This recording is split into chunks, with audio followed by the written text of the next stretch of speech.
بسم اللہ الرحمن الرحیم۔ صرف 5 منٹ کا مدرسہ قرآن و حدیث کی روشنی میں۔ 19 محرم الحرام۔ نمبر 1، اسلامی تاریخ۔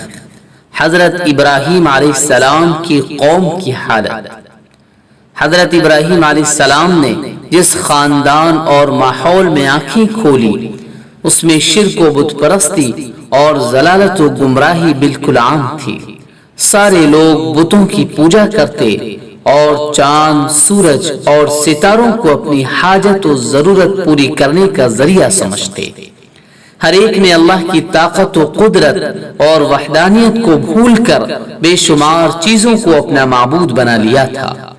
خود حضرت ابراہیم علیہ السلام کے والد آزر اپنی قوم کے مختلف قبیلوں کے لیے لکڑیوں کے بت بناتے اور لوگوں کے ہاتھوں فروخت کرتے تھے، اور پھر لوگ اس کی پوجا کرتے تھے، یہاں تک کہ آزر خود اپنے ہاتھوں سے بنائے ہوئے بتوں کی پوجا کرتے اور ان سے عقیدت و محبت کا اظہار کرتے۔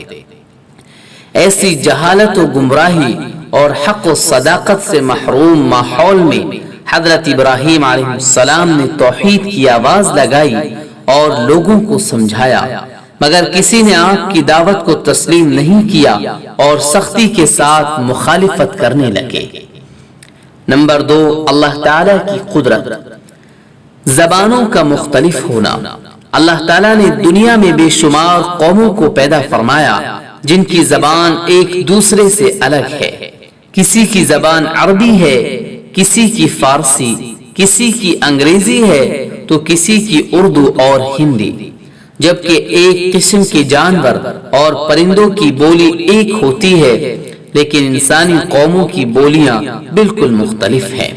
بلکہ انسانوں میں سے ہی مردوں، عورتوں اور لڑکے لڑکیوں کی آواز بھی ایک دوسرے سے جدا ہوتی ہے۔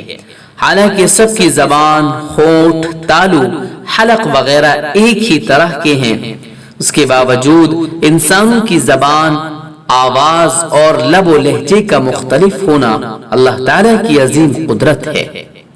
نمبر 3، ایک فرض کے بارے میں، قرآن کریم پر ایمان لانا۔ قرآن میں اللہ تعالیٰ فرماتا ہے، اے ایمان والوں، اللہ کی ذات، اس کے رسول اور اس کی کتاب یعنی قرآن پر ایمان لاؤ جس کو اللہ نے اپنے رسول پر نازل فرمایا ہے، اور ان کتابوں پر بھی ایمان لاؤ جو ان سے پہلے نازل کی جا چکی ہیں۔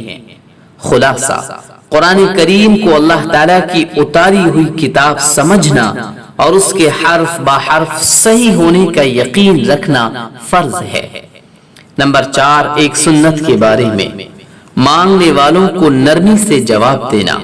حضرت علی رضی اللہ عنہ بیان کرتے ہیں کہ رسول اللہ صلی اللہ علیہ وسلم سے جب کوئی حاجت طلب کرتا تو آپ صلی اللہ علیہ وسلم اس کی ضرورت پوری فرماتے تھے۔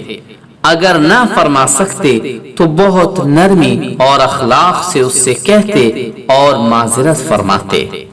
خلاصہ، سوال کرنے والوں کو کچھ نہ کچھ دے دینا چاہیے، اگر کچھ نہ ہو تو اس سے نرمی کے ساتھ معذرت کر دینا چاہیے۔ اسے جھٹکنا اور لان و تان کرنا درست نہیں ہے۔ نمبر 5، ایک اہم عمل کی فضیلت، قبر کی وحشت سے نجات۔ رسول اللہ صلی اللہ علیہ وسلم نے فرمایا، جو شخص ہر روز 100 مرتبہ لا الہ الا اللہ الملک الحق المبین پڑھے گا تو اس کو فقر و تنگ دستی سے پناہ ملے گی، قبر کی وحشت سے نجات ہوگی، مال و دولت سے نوازا جائے گا اور اس کے لیے جنت کے دروازے کھول دیے جائیں گے۔ نمبر 6، ایک گناہ کے بارے میں، شطرنج کھیلنے کی ممانعت۔ رسول اللہ صلی اللہ علیہ وسلم نے فرمایا، جو شخص شطرنج کھیلتا ہے وہ گویا اپنے ہاتھ خنزیر کے گوشت اور خون میں رنگتا ہے۔ نمبر 7، دنیا کے بارے میں، دنیا کا فائدہ وقتی ہے۔ ایک مرتبہ رسول اللہ صلی اللہ علیہ وسلم نے اپنی تقریر میں فرمایا، غور سے سن لو، دنیا ایک وقتی فائدہ ہے جس سے ہر شخص فائدہ اٹھاتا ہے، چاہے نیک ہو یا گنہگار۔ نمبر 8، آخرت کے بارے میں اہل جنت کا شکر ادا کرنا۔ قرآن میں اللہ تعالیٰ فرماتا ہے جنتی جنت میں داخل ہو کر کہیں گے کہ حمد اور شکر اس اللہ کے لیے ہے جس نے ہم سے ہر قسم کا غم دور کر دیا۔ بے شک ہمارا رب بڑا بخشنے والا، بڑا قدردان ہے، جس نے اپنے فضل سے ہم کو ہمیشہ رہنے کی جگہ میں اتارا جہاں نہ ہم کو کوئی تکلیف پہنچے گی اور نہ ہم کو کسی قسم کی تھکان محسوس ہوگی۔ نمبر 9، طب نبوی سے علاج، گھیکوار اور رائی کے فوائد۔ رسول اللہ صلی اللہ علیہ وسلم نے فرمایا 2 کڑوی چیزوں میں کس قدر شفا ہے، گھیکوار یعنی ایلو ویرا اور رائی میں۔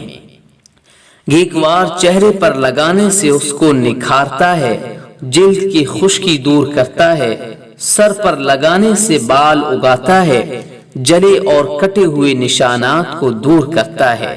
اس کے استعمال کرنے سے شوگر کے مریض کو عافیت ہوتی ہے، اور رائی کا تیل دماغ کو قوت بخشتا ہے، مالش کرنے سے جسم میں چستی پیدا کرتا ہے۔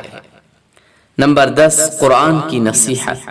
قرآن میں اللہ تعالیٰ فرماتا ہے اے انسان، تجھے اپنے قریب رب کے بارے میں کس چیز نے دھوکے میں ڈال رکھا ہے، حالانکہ اس نے تجھ کو پیدا کیا، پھر تیرے اعضاء کو درست کیا اور پھر تجھ کو برابر کیا اور جس صورت میں چاہا تجھ کو جوڑ کر بنا دیا۔